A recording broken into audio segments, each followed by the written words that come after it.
What do you wish more people understood about addiction? That they can't just stop. Jason Lewis grew up in Texas with what seemed like a normal life. Sports, the Marines, even working in fighter jets. But inside, he struggled with a deep sense of failure that led to years of addiction. Now, 8 years sober and an ultra runner, Jason shows that recovery is possible and worth the fight. It was just as simple as someone's like, hey, let's buy a Vicodin. It made me better looking. It made me smarter in my mind, right? Okay. I could talk to people better, or just all the failures. It's like I've never felt good enough. You know, I was tearing everything down around me, and I thought I had it all figured out. No one really knew, you know what I mean? Yeah. I'm like, fuck sober bingo. I don't want to go play fucking bowling with these guys. Let's do something cool. So we come out and run trails and recover. I don't know. I found my people there. You know, they like to do crazy stuff. A lot of people in recovery. Okay, I did the Habanero 100K, and I got third place in Masters Division. And my wife's so sick of me reminding her that. Good morning, runner viewers, and good morning, Jason. Good morning. How are you doing today? Well, I guess I'm taking a loop with you guys. Really? Apparently a slow one. I messed up my knee a little bit, so well, thank you. I'm kind of hobbling, but we'll get there. Thank you for still being for the ride. I know you're gonna be vulnerable with us today. Yeah, so I'm gonna try, yes. I appreciate that. Let's dive into your story. Can you tell us how was your childhood growing up? Well, I guess my childhood was great. I mean, I grew up here in Texas, in Houston. It was I think a normal Texas childhood. I raced bicycles. My dad would take me all over to race bikes, BMX. Played football, baseball. 1 year basketball, but wasn't very good at that. I was more of a football body guy, and then got into skateboarding. You know, always skateboarded since I can remember. In high school, I kind of stopped playing the sports and got more into skateboarding. Wasn't very good at school. Okay. But you know, I had lots of friends and lots of skateboarding and lots of good times for sure. And then you decided to serve in the Marine Corps. Yes, ma'am. How did that happen? Well, I guess I always kind of looked for adventure. Okay. And like even being younger, like I love building forts and trails and stuff like that. Mm-hmm. So I was like, my dad's a former Marine as well. So I was like, you know what? I don't want to go to college. I'm going to join the Marine Corps. And so walked in the recruiter's office and with no idea what I wanted to do or why, and ended up working on a F-18 fighter jets. Okay, where were you stationed? I started out in boot camp in San Diego, and then my first duty station, well, I had school in like Millington, Tennessee, Jacksonville, Florida, and then my first duty station was El Toro, California, which is about hour and a half north of San Diego. So was it during the Marine Corps time where the alcohol started entering the life, or was it earlier? What did it happen? Well, I think in the Marine Corps time, and even like in high school, I drank on the weekends. Like, I think pretty normal high school kids. Maybe I could get a little crazier than some, and you know, like a lot of the skateboarders could, or punk rockers, or guys like that. And in the Marine Corps, like I did my job well, kind of kept drinking to the weekends, and but when I drank, I always drank a lot, and it might not have been every day, but it was always a lot, you know, when I did, you know what I mean? So like even my wife today calls me excessive. I'm excessive with everything. Do you buy her too many purses? No, like no. I have too many running shoes. I have too many water bottles. Everything's excessive. Okay. You get out of Marine Corps and what? So I was at that time I was dating my daughter Connor's mom, and we moved back to Texas. So I wanted to come home because I was gonna, you know, of course, make $1 million. You know what I mean? Don't we all? And I started going to school in Houston, and after about a year, I was pretty unhappy. I think I was still like almost like the mentality of a high school guy in a way. Like in the Marine Corps, we did all these things, but we grew up in certain ways, but in other ways we were kept kind of wild. You know what I mean? If that Okay. makes sense. And so I wasn't very good at separating like family life and social life. So I always still wanted my friends around, and you know, we weren't super happy. So I thought, well, hey, I'll move back to San Diego and everything will be great again. So we moved back. As a family, you moved back. Yes, yeah, me and Janine, and we were married. We got married in Texas, and then she got pregnant with Connor a couple years later. And when Connor was 1 year old, we split up. Okay. Because I was still pretty wild, like doing things I shouldn't be doing, going to Tijuana, Mexico way too much. When did that start? So, Okay. Yeah. So let's expand on that piece. So it kind of crept in, you know, like you living in San Diego or even in the Marines, every now and then you go to Tijuana, and because it was just wild. And back then, like all the college girls would go to Tijuana, so it was like a huge party scene. Okay, I see. But then some of us diehards kept going, and we found the drugs, the pharmacies. Okay. And so that's where But what really was it started you happening. found the drugs? Was it because like you wanted to experience something else outside the alcohol? Or I think what is the desire key? it was just as simple as someone's like, hey, let's buy a Vicodin, Okay. and because it gives you a great buzz.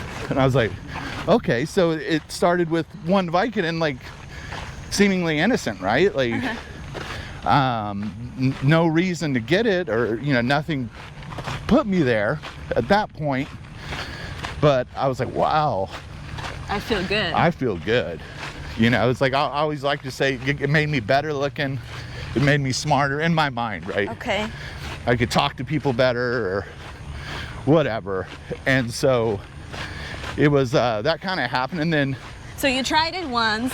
yeah, and and then do it every now and then. And then me and Connor's mom, we split up. And that's when it really turned. I think you know, it was like it was a big failure. I felt like I had failed going to college, getting out of the Marine Corps. I wasn't making very much money, you know, so I felt like that was a failure. And then when Connor's mom left me, it wrecked me. You know, I was like, you know, I have this great daughter and she's gone now. And but then I remembered, I know it's gonna make me feel okay. And so I let the Vicodin put its arms around me, and I held on back. And that started, how old was I? I must have been around 30 when it got bad. And that started like, how old am I now? 51, 8, so probably almost about a 13-year hardcore run of And addiction. so you would go there Yes. all the time. To Yeah, get drugs? I would end up going there 5-6 times a week. Oh wow. Oh yeah, and it was like 45 minutes from my house. And I mean, I would take Connor when she was little. She would ride down there with me, and she's done some horrible things that she doesn't even know about. You know what I mean? And wasn't a very good dad at all. And so the horrible things I would do, or to make sure I still had drugs, would make me feel bad. So I would get more drugs so I wouldn't feel it. So what do you think you were searching for in that substance? I don't know. I think I was searching for acceptance, to feel good enough to be happy, you know, to be accepted, I guess. And I think that was the big thing. It's like just all the failures. It's like I've never felt good enough, and so that the drugs made me feel good enough. You know, I had friends and everything, and it got really bad in San Diego. So I was like, I have an idea. So I'm going to move back to Houston, and all my problems are going to go away. And so you'll hear a lot of addicts talk about that. Let me change locations. Let me Escape. yeah, and then I'll be fixed. And I wasn't here 2 weeks before I found pill doctors.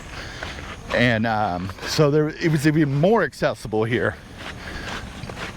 And it got to like one doctor a month. Then it got to over several months, it was like 5 doctors a month, 1 a week, 2 weeks sometimes. And it was kind of the Wild West down here. Nothing was regulated, it wasn't tracked.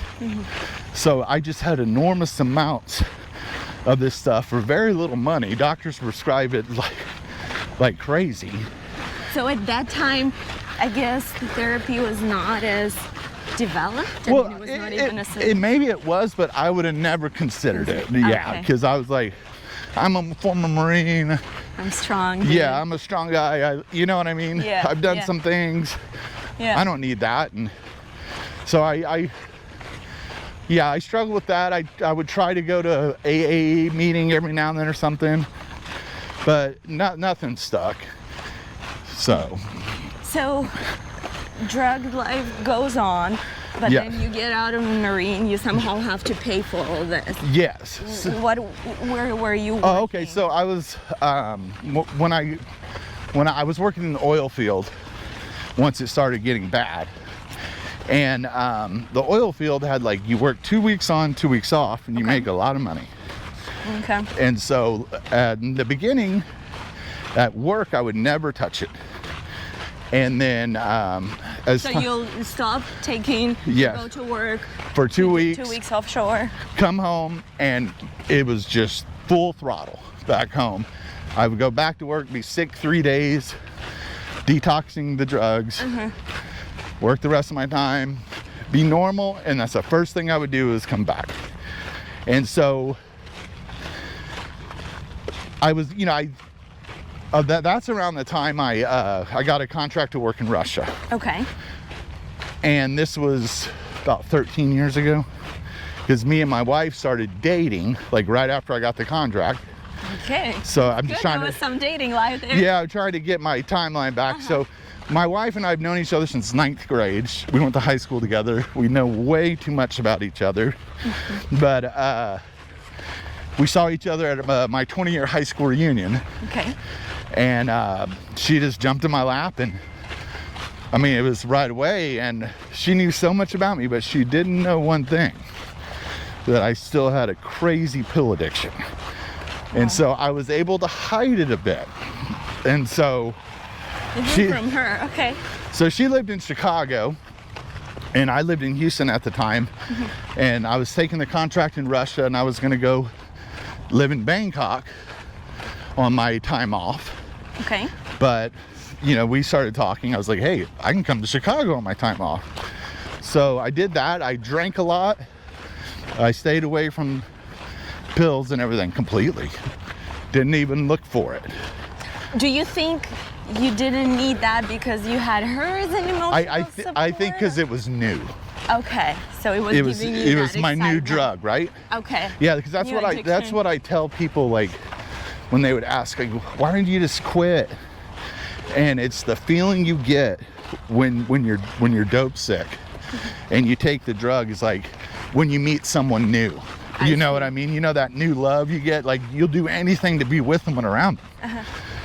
And so when me and Melanie got together, she took that place. Okay. And then time went on and we moved back to Texas, and it was still a wonderful, happy marriage, but it wasn't that initial bam. Yeah. And found myself at the pharmacies. And so she had asked me, she knew something was going on, and I told her, hey, I slipped up, I started taking pills again, I'm gonna stop, but of course I didn't. And it steadily got worse.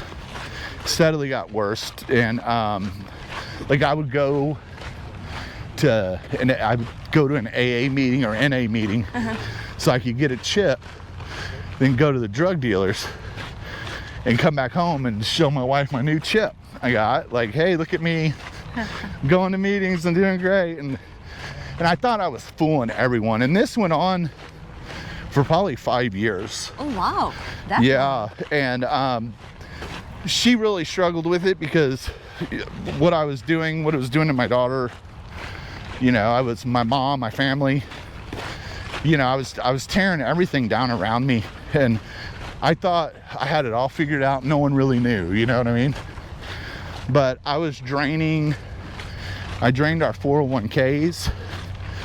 I pawned everything in our house. I pawned all her jewelry. I would pawn her purses, her boots, any fancy shoes, anything. So at that time you stopped working? I was still You're working. Still working, and you started Yes. using, okay. And that was still just a 2 weeks on, 2 weeks off kind of thing. And then eventually I got promoted at work. Wow. To, to be Good acting. I know. Hey, to be a project manager. And so I was in Houston full time. Okay. And that's when I got kind of found out. Like at work, I still thought I was fooling everyone, but it would just, I would be at my desk and I would pass out, and I'd be out for a couple hours and wake up and think no one knew. No one knew what was going on.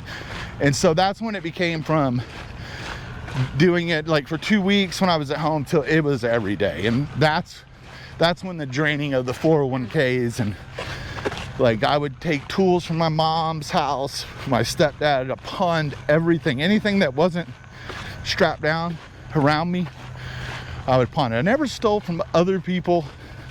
I'm sure I did, you know, I borrowed things, tried to replace them the most I could.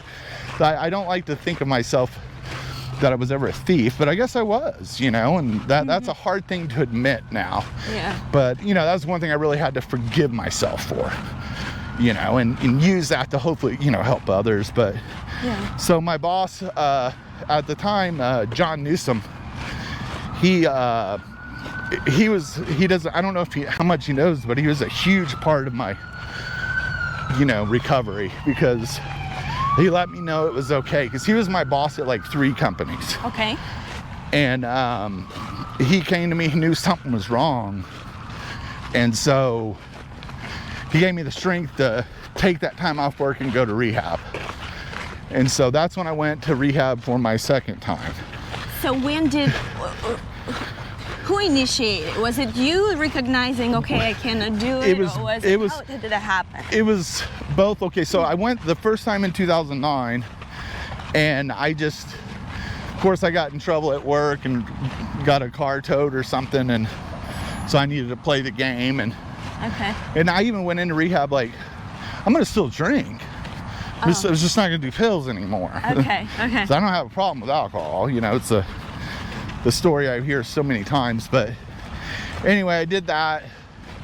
I mean, within 2 weeks of getting out, I was already back. You know what I mean? I didn't take it seriously. I didn't do the AA thing. You know, I didn't get a sponsor. And not that the AA thing is the only way, but it's the way that ended up working for me. Okay. And so fast forward to 2017, my boss John's like, I know you need help, let's get you help. And my wife was so mad at me because I think that's the time I went in and we had $1.35 in the bank account, and I think our water was getting cut off. Oh my gosh. And I was going to this nice rehab, little camp, sleepaway camp for a month, and she was just left holding the bag bad.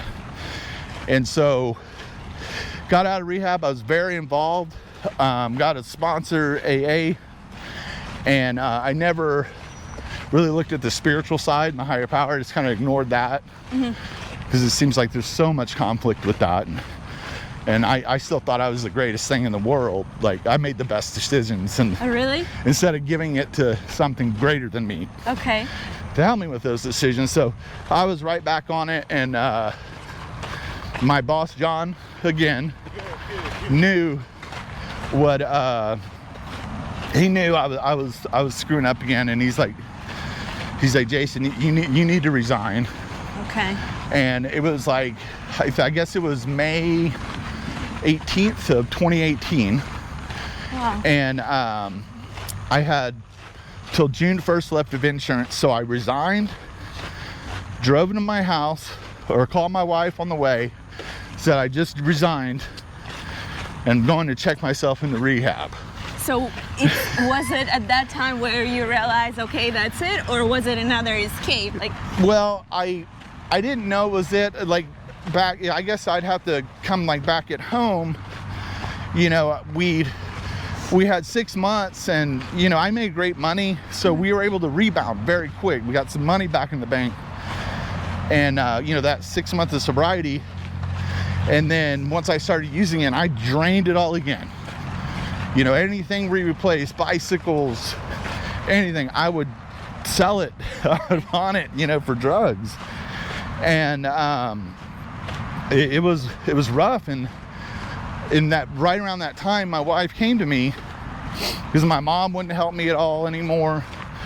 My wife didn't believe a word I said, and she said, Jason, I'm gonna live my life. And she goes, I'm not going anywhere because I love your daughter.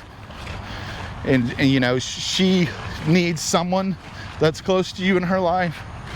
But she said, I'm going to live my life and I'm going to find my happiness. She goes, I hope eventually you can come along. But that's up to you. I'm not letting you hold my happiness back anymore. I see. And so that was that failure again. And I was like, whoa, God, you know.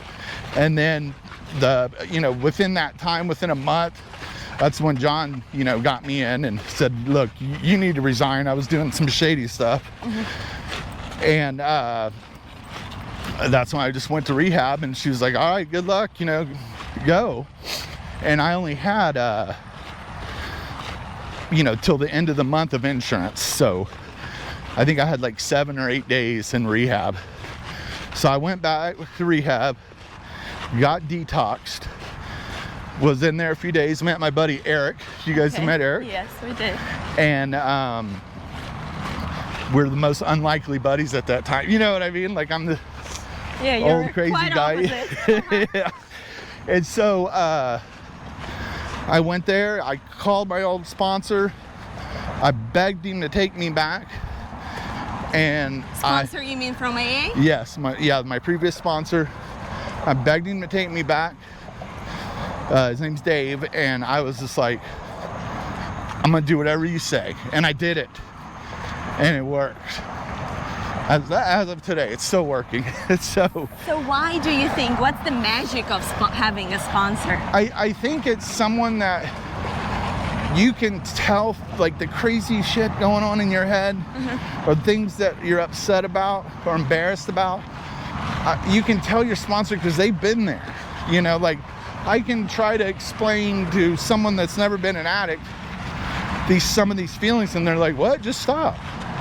You know, it's like, I wish I could have. You know, it's really hard for them to understand. And but your sponsor does. And he didn't put up with any shit from me. You know what I mean? My bullshit, my plans, how my recovery was going to work. But yeah, I got to work, you know, got spiritual. I don't like to say religious because I think that throws people off. But you know, I found my higher power, and it was really great. It kind of became easy or simple. It was very simple, but it wasn't easy. I guess that's the big AA saying, simple but it ain't easy. But I did what I was supposed to do. I went to meetings every day. I didn't always want to, but I went. You know, I was like, I'm doing it right this time. I stayed with an aftercare program for a year at the AA, or the rehab. I ended up being like a assistant counselor thing at the rehab, leading the groups on the Saturdays after I was done. And so did that with Liz, and it was really great. And it helped me so much, and I met a lot of people and a lot of friends, and felt like I was able to help some people. And I think when you're seeing people new in recovery, and I was maybe a couple years in by this time, okay, you know, you've seen people new, and you know where they're at, and how hard it is, and how alone they feel, and how much of a failures, you know, they feel like. And it was kind of cool to like be able to share my story. Because like we say, we never really tell anyone what to do. We just share our story or what happened to us that might be similar. So AA, we always call it suggestions. Okay. Yeah. That's a good way of saying And my wife likes to say that to me now. She goes, I have a suggestion, clean up your running water bottles. But so, yeah, that's kind of like, that's when recovery began. Why do you think it's so sorry. hard for people with addiction to admit that, okay, I have an addiction? Because it seems like that's something you were struggling. You said you felt like you always had things under control, but that was not true. I think I think a big part is embarrassment. And I just try to look back, like what kept me from going. Like, I guess like I'm gonna have to go, I'm a former Marine and I'm gonna go admit defeat. You know what I mean? I see. I've done all these cool things and traveled the world and worked offshore, but you know, I'm gonna go say I'm not strong enough to stop this. And and then it also, like, your income, your money's gonna go away, everything's gonna go away. Well, how am I gonna survive? And logically, you're not saying, well, what you're doing now, you're not surviving. You know, it's not working. But you know, the drugs play the tricks on you, saying just keep going. And I think that's the hardest, well, maybe the biggest is maybe embarrassment and financial reasons. I see. To, you know, rehab's not cheap. It is a business. You know, which Everything is, yes. Everything is, and And it's a shame, but someone has to pay for it, right? So, what one thing, if you were to look back, what one thing or instance that you are still ashamed of until? Oh God, so many, too many to count. I guess it was someone that I was starting to take things, you know, and the things I would take and pawn, and I just really started manipulating people. And the years I lost with my daughter, and then the unsafe situations I put her in driving with me. I mean, there's so many. So Jason, how long have you been sober now? I'm in my 8th year. So May 20th, and I hope I have my date right. I think my buddy Eric's is May 18th, and I'm May 20th. But yeah, so I'm in my 8th year, and life just, I mean, it just couldn't be better now. And it wasn't great right away. I mean, I still had all the problems. I had so much stuff to fix in my early recovery in the first few years of things I tore down and burnt down before. I had warrants, I had unpaid tickets. I mean, so much. I wrote letters to judges and telling them what was going on, and oh my God. I didn't have the money to pay these astronomical fines, but they all worked with me, and I think it was because of just honesty and that I was trying to change my life. And how can I make this right? Yes, honesty. Yeah, and that's the most important thing, I think, to recovery. Really is being honest, speaking your truth to people. Don't be embarrassed of your story, because you're helping people and you don't even know it. You know, because they can look at someone and be like, if he can do it, I can do it. Yeah, that's what I like to think we all anyway. Need role models. Yeah. What is the hardest in staying sober? Staying sober, I mean, I don't even think about it anymore. Okay. You know, and like my wife drinks wine. You know, she was a wine rep, so like that, like in the beginning, she kept it all away. But over time, I was like, you know, live your life. I'm okay. And if I'm not, I'm going to tell you. And I do. I tell her everything. You know, she likes to say, you have no secrets from me. I said, I really don't, you know. I let her know if I'm struggling, if I'm happy, you know, and that just, it keeps I like to call it like a dirty little secret. So I love my secrets. Like, I got my secret pills, I got my secret money, I got secret whatever. And I would just hold on to this, because it's like the shady Jason. It was my shady side. I got to hold my secrets, and I loved them, you know, but I had to let all those go. Let the secrets go and just be honest. And it just wasn't easy at first, and I was not perfect. I'm not perfect at it now. You know, I'm not like, I always tell the truth 100%. And I mean, I fabricate white lie just like anyone sometimes, but I really try to be honest. And that's my most important thing today is just honesty and trying to help others that are struggling if I can. I see. It's good that you also have someone in your life that is so supportive that you can share all those things, because not everybody does. Yeah, and I'm very grateful for that. You know, I was very lucky to have someone good at home, and I know that. Just a lot of people do not. Yeah. They're on their own. So I know we're walking right now, but you are a runner. Yes. So at what point? And I'm a lot faster than I look. I know. And we'll talk about that. So at what point did running enter the picture? Well, I guess running, I did it in the Marine Corps. And I like to brag, like when I got out of the Marine Corps, I could do this loop in 19 and a half minutes. Oh, wow. And I weighed 207 pounds. So I was a machine back then. But I always liked it. I was never real fast or anything. And then living in San Diego, when the internet, people started just using the internet, or when I did anyway, I'm sure people were way before me, but I came across, or maybe it's a magazine article, ultra running. Okay. I was like, what is this? And so I found myself volunteering at the Angeles Crest 100. And it must have been around 1999, I'm guessing. And these guys, I remember being out there with these people doing 100 miles. I was blown away. It's like, how is this even possible? And I thought they were just the biggest badasses, you know? And so I was like, I gotta know more. And so, of course, I get back to San Diego and I was like, I'm gonna find one. And I found a 50 kilometer. I was like, I'm signing up. Of course. And I had no idea what to do, how to train for this stuff. I surfed every day, I skateboarded, ran a little bit. And I remember showing up at that race in surf trunks, a camelback with just water, cotton socks, and running shoes, and a cotton shirt. And like a true Marine. Yeah, and I was a chafed mess when I was done.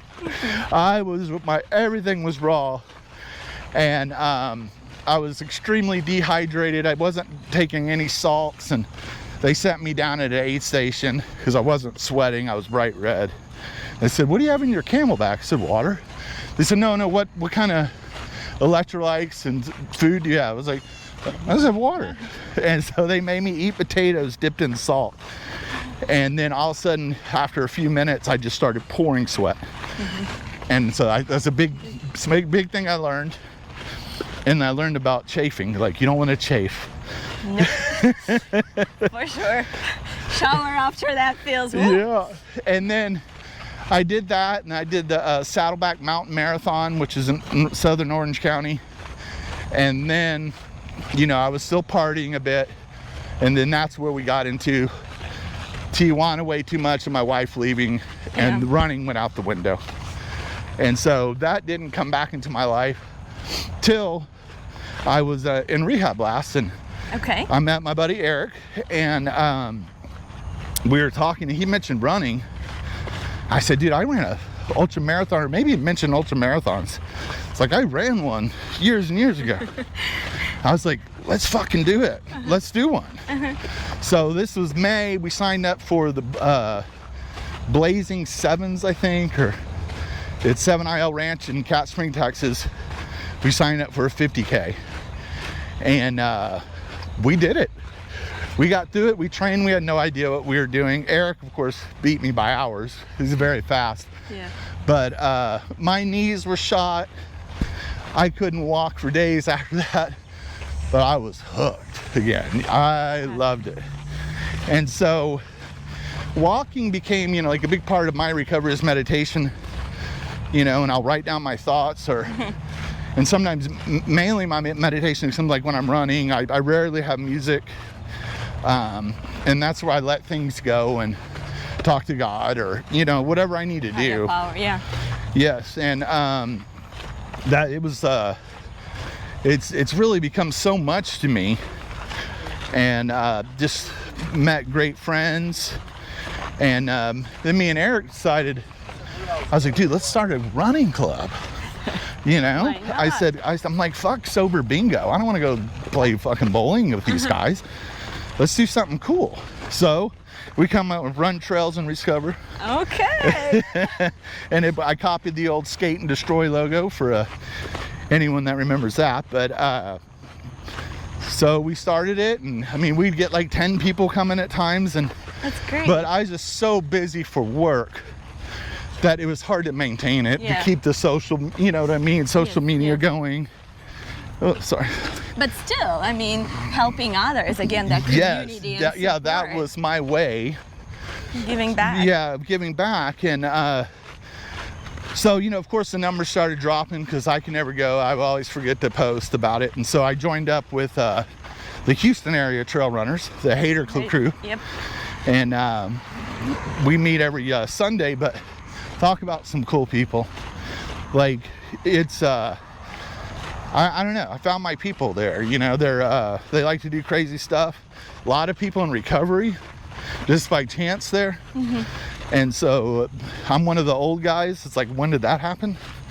But I guess it did. But you know, we'll meet up for group runs, you know, other than Sundays. I mean, like, we travel to races, we help each other out. Yeah. And Why do you think you chose running and not weightlifting? I don't know, because I used to love lifting weights. Okay. But I guess when I was telling you earlier about adventure, Okay. I love adventure. And so it became a way for me to, okay, I got this adventure I got to go on. See. Can I do it in that time they're giving me to do it? And then you got to plan for it. As I've learned more, you got to plan your hydration, your fueling, what you're going to wear, when you're going to change. So it became like a thinking man's game too. And, you know, me being a bigger guy, obviously, I'm not going to run a 5K road race. Like, the guy in the pool's pushing the double stroller in sandals passes me, and I get all embarrassed. You know what I mean? I know. But it became really fun, and as I started taking it more seriously, probably because I would get injured all the time, I decided to get a running coach. Okay. And I was like, you know, and my wife said, hey, it worked for you in AA, just some guidance. Yeah. So you're not doing too little or you're not doing too much, which I'm very good at. So I don't know if you guys know Cal Neff. Yes, we have. Yeah, with Hard Loop. So I'm coached through his company. Jason Hanley is like an endurance coach. And he's one of my sober buddies too. So Wow. it's really cool, the things that kind of came together. That's through fantastic. it all. Yeah. You recently competed in Habanero. Yes.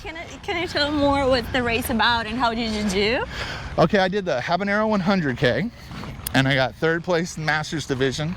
And my wife's so sick of me reminding her of that.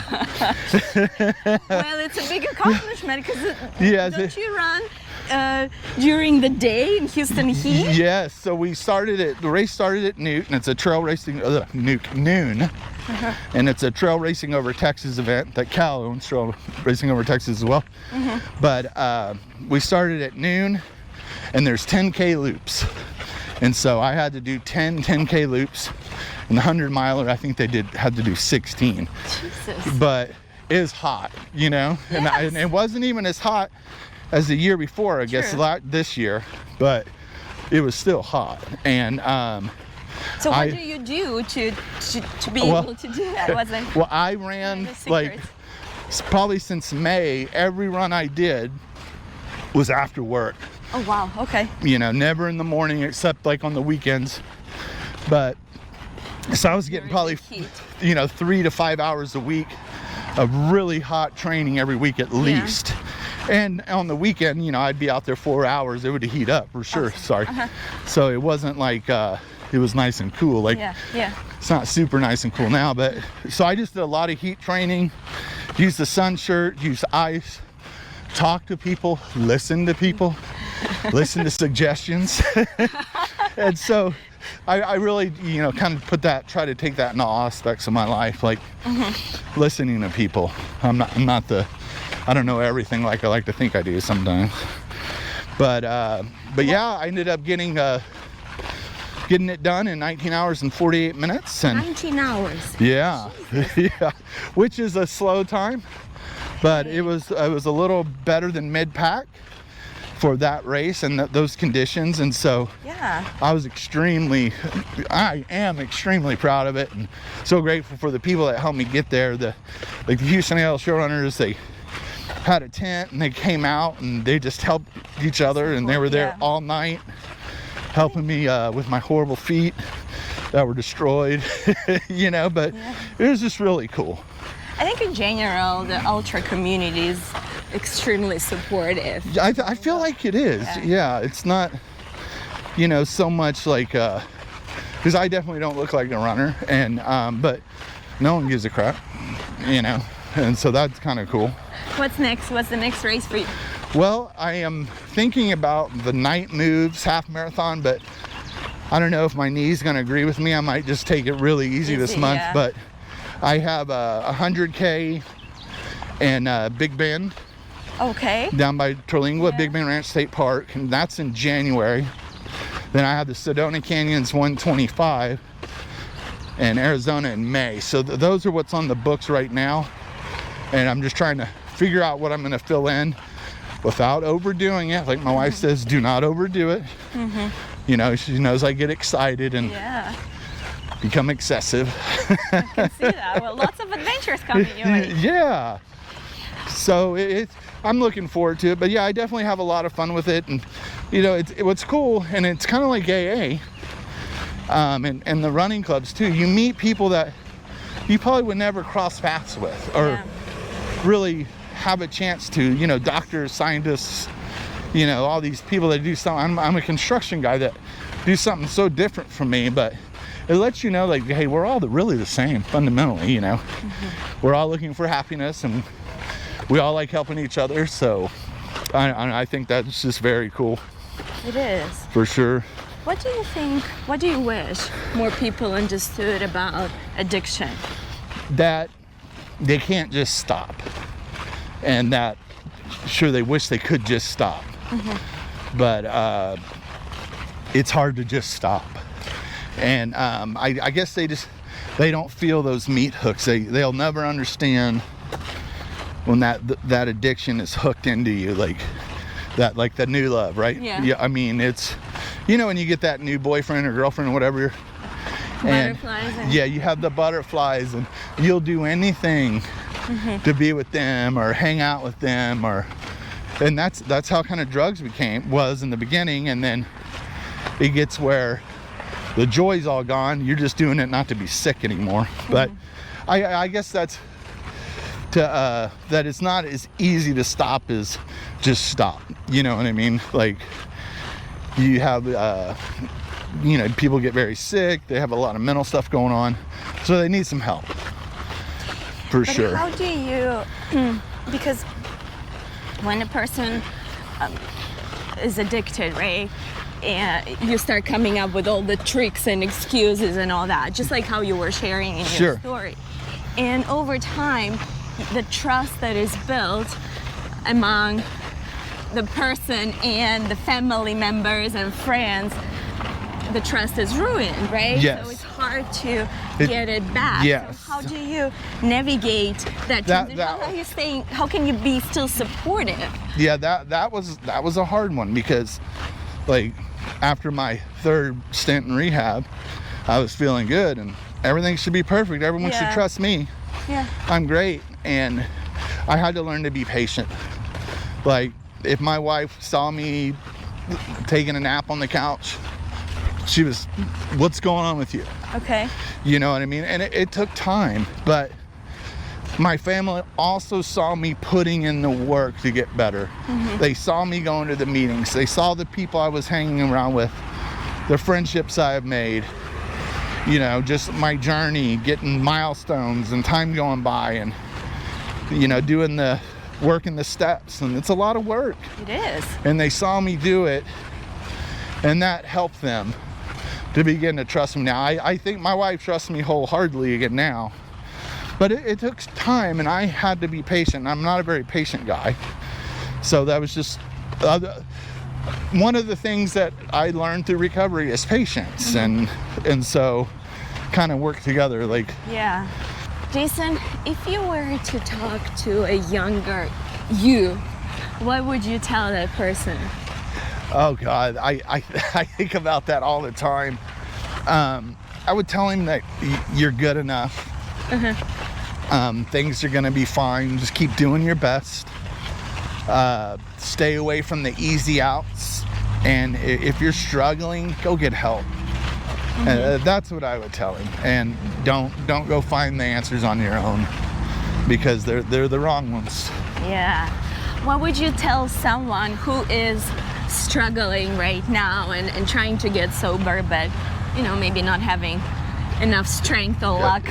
I'd say just take it easy on yourself. Don't beat yourself up for it, because it is a struggle. I've been there many times. And ask for help and be honest. Okay, that's very good. Thank you so much for your time. Oh, yeah. Thank you for still doing this despite the injuries. Thank you for being vulnerable and sharing Oh, of this course. story. Thank you guys for having me. It was a lot of fun. Thank you. Bye.